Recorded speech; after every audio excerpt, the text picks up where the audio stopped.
Barack Obama, I have some serious issues with you, man. I got a lot of problems. I have a lot of reservations about a lot of the things that you're doing, Barack. And I just have to... What's that? He won the new Nobel Peace Prize? Barack Obama won the Nobel Peace Prize. Okay. Let's start over. Just cut everything. Cut all this. Let's just start again. Barack, my man! Nobel Prize, man! I never doubted you for a second, Barack. Good job. Barack won the Nobel Peace Prize, everybody. You know what that means? That means that Dick Cheney is sitting in one of the many living rooms of his cavernous mansion, probably sipping Chardonnay and wondering why. Why don't they give out a Nobel Prize for war? I could have won that one. Good Chardonnay. Now, the reaction of the GOP goes a little something like this. God damn it! I was watching Morning Joe with Joe Scarborough, and he was sitting there talking with his panel about how terrible this was. Man, it's just an awful day for Barack Obama. Terrible. He needs to get damage control on this right away. Because this is an awful day for President Barack Obama. I can't believe how terrible this is. Yeah, okay, receiving the most recognized international award for peace is a big old burden that Barack Obama's just going to have to bear somehow. Now, to make things even funnier, the Taliban and Hamas are both strongly condemning Barack Obama winning this award. And so is the GOP. So once again, the GOP finds themselves throwing in with the terrorists. How many times do the GOP have to side with the terrorists before we just label them a terrorist group themselves? Now, the reason that the Nobel Prize Committee, or whatever the hell it's called, decided to give Barack Obama this award in the first place is because he, has made steps towards nuclear disarmament. He has tried to ease tensions in the Middle East and the whole Muslim world, really, and he has stressed diplomacy over unilateralism, which is, of course, the policy of, his predecessor, Mr. George W. Bush, also known as El Diablo! Feed your babies to President Bush! Nummy babies! Bush feels strong! Bush so powerful! And of course, the GOP doesn't like any of those things. They don't like easing tensions with the Muslims, they don't like nuclear disarmament, and they certainly don't like diplomacy over unilateralism. I mean, if you want to know the GOP's stance on any given issue, here's what you do.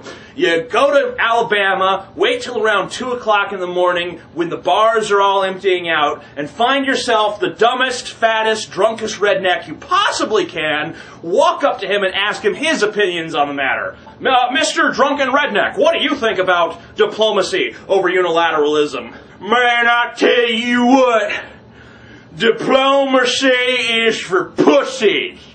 I don't even know what the hell unilateralism is, but if I'm gonna choose one, I'm gonna choose that. Cause diplomacy is just another word for bending over and taking it up the butt from some foreigner. That's all that means. Thank you, Mr. Drunken Redneck. And what do you think about easing tensions with the Muslim world? Well, let me tell you about them Muslims, man. They worship the devil and they do their little spells and, dancing in the desert and, they Satan, and they do that, so, you can't trust them, man, and damn friggin' damn. And, as for the issue of nuclear disarmament, how do you feel about that? Nuclear disarmament for pussies, huh? Cause you see, man, let me tell you something, man. If anyone so much as looks at the United States slant-eyed, we should nuke them back into the Stone Age. Not like here in Alabama, where we've at least progressed to the Bronze Age, back to the Stone Age. You see what I'm saying? So nuclear disarmament, the only time, how we should, nuclear disarmament means we use up all our nukes bombing them cheese lovers over in France, and then we run out because we bombed them so many times. That's the only way I've been in favor of nuclear disarmament, you know what I'm saying.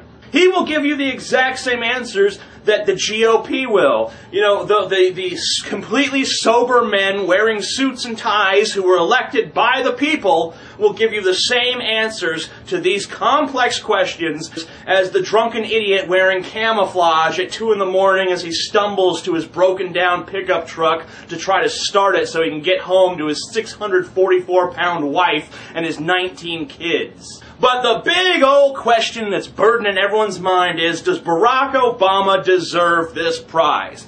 And to all you liberals out there who are rejoicing with glee, I gotta say, not really. For the President of the United States to be talking about peace must seem like a refreshing change, since for 8 years the only thing that the President talked about was war. This isn't Martin Luther King Jr. we're talking about. This is just a man who said, yeah, peace is good, rock on, give peace a chance. And basically they're slapping a prize in his hands for that. All he did was make a few pretty speeches and they're going to give him a big prize for it. Now, Barack Obama, I don't think you should get a prize for anything until we see a little follow-through on all of these big, ambitious promises that you're making. Now, that said, it certainly does not damage Barack Obama to win this award. It's not something that needs damage control. It's something to be very honored by, and it's something to be proud of. And he should aspire to actually deserve it. He should actually try to make the things that he's talked about into a reality, because then he would actually be worthy of the prize, and I think that's what he must do. Now, is that what he'll do? Only time will tell, but my cynical ass is guessing probably not. Favorite this video, because if you don't, El Diablo Bush! El Diablo Bush will eat your babies! La la la!